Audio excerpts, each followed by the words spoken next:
ফিলিস্তিনিকে স্বাধীন রাষ্ট্র হিসেবে স্বীকৃতি দিতে যাচ্ছে ফ্রান্স। আপনারা জানেন যে ফ্রান্স বর্তমান বিশ্বের খুবই একটি প্রতাপশালী দেশ। সামরিক শক্তি, অর্থনৈতিক শক্তি সব দিক দিয়ে কিন্তু ফ্রান্স খুবই গুরুত্বপূর্ণ। সেই ফ্রান্স ফিলিস্তিনিকে স্বাধীন রাষ্ট্র হিসেবে স্বীকৃতি দিতে যাচ্ছে বলে নিশ্চিত করেছেন ফ্রান্সের একটি গণমাধ্যম সিটিপিকে ফ্রান্সের প্রেসিডেন্ট ম্যানুয়েল ম্যাক্রো বলেন যে তারা খুব শীঘ্রই ফিলিস্তিনিকে তার স্বাধীনতার স্বীকৃতি দিতে যাচ্ছে, সেটি আগামী কয়েক মাসের মধ্যেই হবে বলে তিনি উল্লেখ করেছেন। এবং আগামী জুনে, আপনারা হয়তো জানেন যে আগামী জুনে সৌদি আরবে ইসরায়েল এবং ফিলিস্তিনি ইস্যুতে জাতিসংঘের একটি সম্মেলন অনুষ্ঠিত হবে।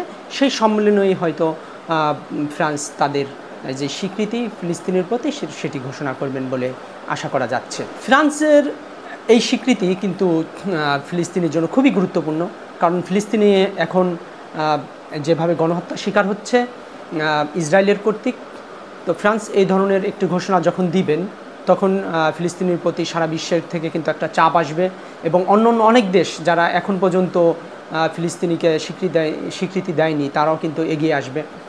শুধু ফ্রান্স না, এই তালিকায় কিন্তু আছে স্পেন আছে, নরওয়ে আছে, ডেনমার্ক আছে, এ ধরনের ফিনল্যান্ড আছে, এ ধরনের বেশ কয়েকটি দেশ আছে। তারাও কিন্তু ফিলিস্তিনির স্বাধীনতার যে সমর্থন সেটিকে সমর্থন করছেন। তারাও স্বাধীন ফিলিস্তিনি রাষ্ট্র চায়। ইসরায়েলের বন্ধু হচ্ছে একমাত্র আমেরিকার মানে প্রভাবেই কিন্তু তারা এই গণহত্যা চালাচ্ছে।